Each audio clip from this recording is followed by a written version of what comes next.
হাসিনার সব আপনি দোষ ধরতে পারবেন, কিন্তু শেখ হাসিনা এই জাতিকে সব বিষয়ে কিন্তু ইনফর্ম করেছে, যেটা আমরা হালকাভাবে নিয়েছি। আমরা মনে করেছি উনি কথা কথা বলা হতো যে উনি বেশি বলেন, উনি খালি ইসলামিস্টদের উপরে চাপ, কিন্তু উনি তো ধর অনেকে আবার তাকে দোষ দেয় যে ইসলামিস্টদের একটা গ্রুপকে উনি কোলে নিয়ে তারপর উনি চলছেন। দ্যাট ওয়াজ হার স্ট্র্যাটেজি, সেটা তার ব্যাপার, এটা নিয়ে আমার সমালোচনা থাকতে পারে।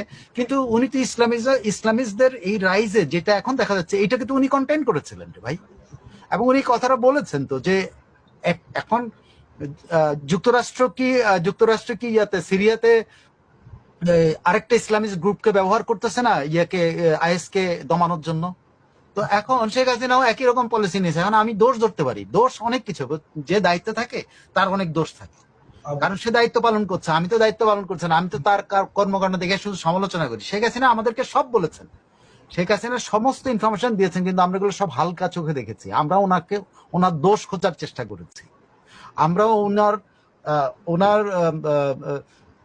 ওনার স্বৈরাচার হিসেবে ওনাকে দেখার চেষ্টা করেছি।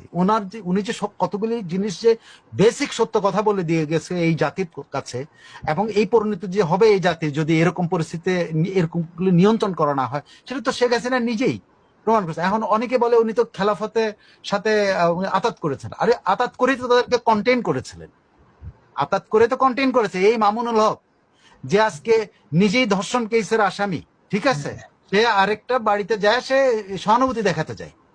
শেখ হাসিনা অ্যাটলিস্ট এই নোংরামি গুলো বন্ধ রাখছে, তাই না? এটা একটা নোংরা হলো না যে সার্জিস আর একই হেলিকপ্টারে করে নতুন এনসিপি পার্টি আর মামুনুল হক, ধর্ষক মামুনুল হক একই সাথে ওই বাড়িতে গেছে।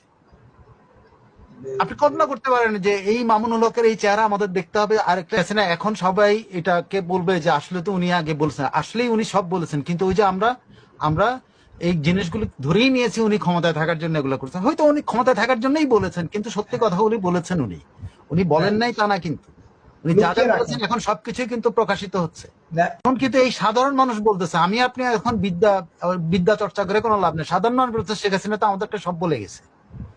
আপনি সাংবাদিকতার বিদ্যা চর্চা করে কিন্তু বলার কোনো দরকার নাই। পাবলিকই জানে যে শেখ হাসিনা বলে গেছে সেন্ট মার্টিনে কি হবে, শেখ হাসিনা বলে গেছে যে এই পার্বত্য চট্টগ্রাম নিয়ে কি চক্রান্ত হচ্ছে, শেখ হাসিনা এই জঙ্গিবাদের উত্থান নিয়ে যা বলে গেছে সবটাই তো এখন সঠিক দেখা যাচ্ছে না।